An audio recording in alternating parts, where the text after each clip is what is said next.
તો ગાઈસ શ્રેયાને બધું રેડી કરી દીધું છે. ડુંગળી, આ પાણી બધું જો રજવાડી છે, લસણ છે, આ રેગ્યુલર છે ને લસણ છે. Hello guys, good morning. મારા બ્લોગમાં તમારું સ્વાગત છે ને અમે આવ્યા છીએ સ્ટોલ ઉપર નવો વિડીયો લઈને. તો તમે જોઈ શકો છો કે આજે તો અમારે સવારથી વરસાદ ચાલુ થઈ ગયો છે. આજે વરસાદમાં ઉભા રહ્યા છે, પાણી પણ બહુ પડે છે, પણ શું કરે. તો અમે આવી ગયા છે. કાંદા વડા રેડી કરી દીધા છે આપણે, અને મેદુ વડા બનાવવાના બાકી છે.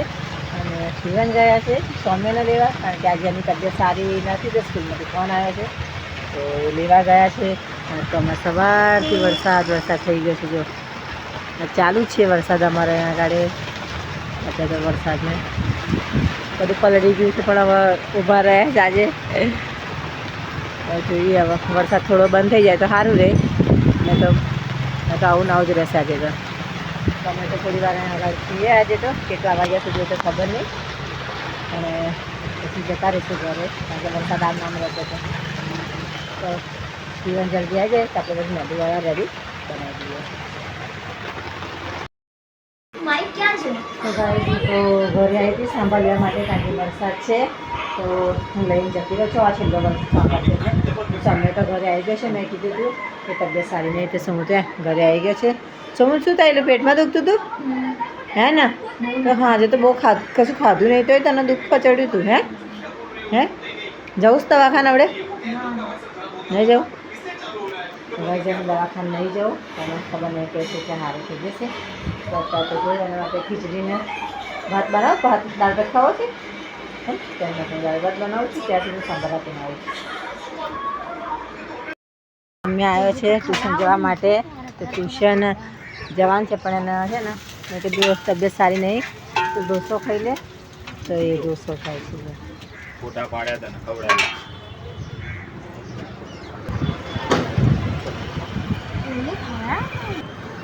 આપણે તો છે ને ખાઈ લઈએ ઢોસો, ઇડલી. ભૂખ લાગી તો નાખી ભાઈ ઘરે જઈએ. હેલો ગાઈસ, તો હું લેવા જાઉં છું ટ્યુશને, કારણ કે 4 વાગવા આવ્યા છે. આપણે ટ્યુશને લેવા જઈએ છીએ. તો આપણે જઈને આવીએ.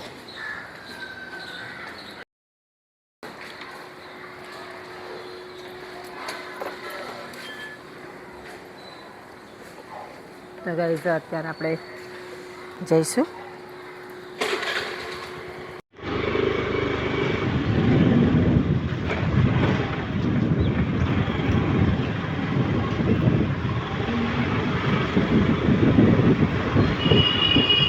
મૂકવા જાઉં છું, કારણ કે હવે ના કહે છે ચા નથી પીવી.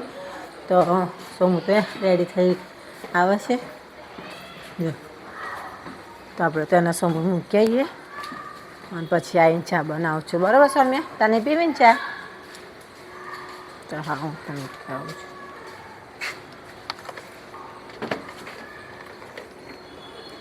સૌમ્ય રેડી હે? સૌમ્ય મૂકી આવીએ આપણે એને. તો ગાઈસ અમે માર્કેટમાં ગયા હતા, ત્યાંથી પકોડી લાવ્યા છીએ, અને તે બધી પકોડીની તૈયારી કરી દીધી છે. તો પુદીનો, ધાણા, મરચાં, ચાટ મસાલો બધું જ લાવી દીધું છે. લાવીને બોક્સમાં પુદીનો આવો નીકળે. ગાઈસ અમારો પુદીનો તો કેવો નીકળ્યો છે, લાવ્યા છે પણ સારો નહીં લાગ્યો. આ સમય માટે લાવ્યા છે, કારણ કે એની તબિયત નહીં સારી. તો એને માટે ફ્રૂટને લઈને આવીશું. અત્યારે બતાવજો. તો આ ચાટ મસાલો લાવ્યા છે અંદર નાખવા માટે, અને બધી તૈયારી કરી દીધી છે. જો અંદર પુદીનો બધું ભરીને ચાલે મિક્સરને રેડી કરી દીધું છે. તો હવે થોડી વાર પછી બનાવવાનું છે. અને ચણા અને બધું કઈ ગયું છે. ચણા પાકી દીધા, બટાકા બે જોજો. રગડા માટે રેડી કરી દીધું છે. લગભગ 3-4 કલાક એણે પલાળી રાખ્યા હતા. તો મસ્ત થઈ ગયા છે. જો દેશી ચણા ને કરી દીધા, પણ એણે બફા મૂકી દીધા છે. હવે થઈ જશે થોડી વારમાં. ત્યાં સુધી આપણે જમવાનું માટે બનાવીશું પુલાવની સબ્જી થોડી બનાવીશું. બાકી પકોડી બધા થોડી થોડી ખાઈ લઈશું, અને થોડી પુલાવર બનાવીશું. તો હું ને દીદી હવે તુવેરો અને વટાણા, તો તુવેરના પુલાવર સાફ કરી દઈશું. આ બટાકાનું રગડાનું ક્યારે કરવાનું? રગડાનું પેલું હમણાં વટાણા બાફ્યા ને એટલે શું અને આ કહેવાય પાણી બનાવ્યું છે? હા એ ખબર નહીં પણ ટેસ્ટ કેવો છે. તો ગાઈસ શ્રેયાને બધું રેડી કરી દીધું છે. ડુંગળી, આ પાણી બધું જો રજવાડી છે, એક આ લસણ છે, ના આ આ રેગ્યુલર રેગ્યુલર છે, ને લસણ છે, આ રગડો છે, ને આ ચણાનું છે, અને આ પકોડી લાવ્યા છે.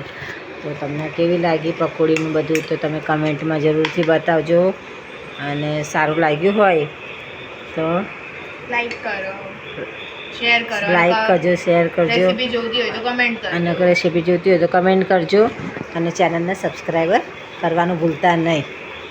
જો મસ્ત બનાવી દીધી છે આજે એણે, અને આવું બધું બનાવવાનું બહુ ગમે. જો તો ખાય છે, તો આપણે પણ ખાઈ લઈએ.